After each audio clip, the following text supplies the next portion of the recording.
ഇപ്പോൾ പാലക്കാട് കാട്ടാന ഭീതി പടർത്തിക്കൊണ്ടിരിക്കുകയാണ്. പാലക്കാട് വാളയാറിൽ കാട്ടാന ആക്രമണമുണ്ടായി. കൃഷിസ്ഥലത്തിറങ്ങിയ ആളെയാണ് കാട്ടാന ചവിട്ടിയത്.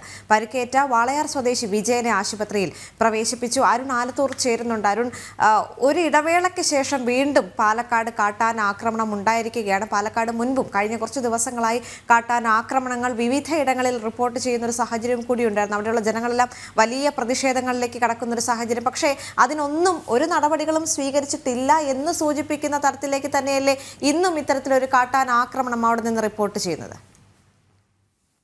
പാലക്കാട് വാദ്യാർ ചള്ളയിൽ ഇന്ന് പുലർച്ചെയാണ് കാട്ടാനയുടെ ആക്രമണം ഉണ്ടായിരിക്കുന്നത്. വാദ്യാർ ചള്ളയിലെ കൃഷിയിടത്തിൽ ഇറങ്ങിയ കാട്ടാന വാദ്യാർ ചള്ള സ്വദേശിയായ വിജയൻ എന്നയാളെയാണ് ആക്രമിച്ചിരിക്കുന്നത്. ഈ മേഖലയിൽ കഴിഞ്ഞ ദിവസവും കാട്ടാന ഇറങ്ങിയിരുന്നു. ചുള്ളിമട മേഖലയിലാണ് കഴിഞ്ഞ ദിവസം കാട്ടാന ഇറങ്ങിയത്. ആ ചുള്ളിമട മേഖലയിൽ ഇറങ്ങിയ കാട്ടാന തന്നെയാണ് ഈ വിജയനെയും ആക്രമിച്ചത് എന്നുള്ളതാണ് ഇപ്പോൾ നാട്ടുകാർ പറയുന്നത്.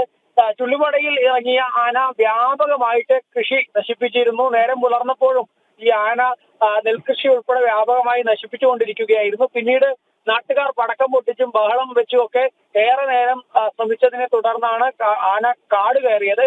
അങ്ങനെ കാട് കയറിയ ആനയാണ് ഇന്നിപ്പോൾ പുലർച്ചെ വീണ്ടും ഇങ്ങനെ ജനവാസ മേഖലയിൽ എത്തി കൃഷിയിടത്തിലേക്ക് പോയ ഒരു വ്യക്തിയെ ആക്രമിച്ചിരിക്കുന്നത്. വിജയൻ എന്ന വ്യക്തിയാണ് ആക്രമിച്ചത്. ഇദ്ദേഹത്തെ കാട്ടാനയുടെ ആക്രമണത്തിൽ ചവിട്ടേറ്റ ഉടനെ തന്നെ പാലക്കാട് ജില്ലാ ആശുപത്രിയിൽ പ്രവേശിപ്പിച്ചു. പക്ഷെ അവിടെ നിന്നും പിന്നീട് കൂടുതൽ ചികിത്സ ആവശ്യമുണ്ട് എന്ന് അറിയിച്ചതിനെ തുടർന്ന് തൃശ്ശൂരിലെ സ്വകാര്യ ആശുപത്രിയിലേക്ക് മാറ്റുകയും ചെയ്തിട്ടുണ്ടെന്നുള്ളതാണ്.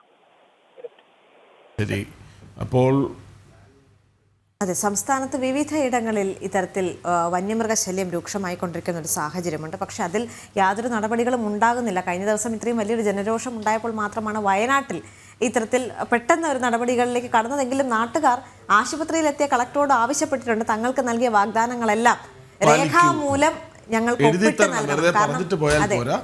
എഴുതി തന്നിട്ട് പോകൂ എന്ന് പറഞ്ഞു. അപ്പോൾ ഒരിടത്ത് കടുവ ഭീതി, മറ്റൊരിടത്ത് കാട്ടാന ആക്രമണം. വന്യമൃഗങ്ങൾ ഇങ്ങനെ കാടിറങ്ങിക്കൊണ്ടേയിരിക്കുന്നു. നമ്മൾ എന്ത് ചെയ്യുമെന്ന് നാട്ടുകാർ ചോദിച്ചുകൊണ്ടിരിക്കുന്നു. സർക്കാർ ഇനിയെങ്കിലും കണ്ണു തുറന്ന് അതിർത്തികളിൽ താമസിക്കുന്നവരുടെ ആശങ്കകൾക്ക് പരിഹാരം കാണൂ എന്നൊരു റിക്വസ്റ്റ് ആ നാട്ടുകാർക്ക് വേണ്ടി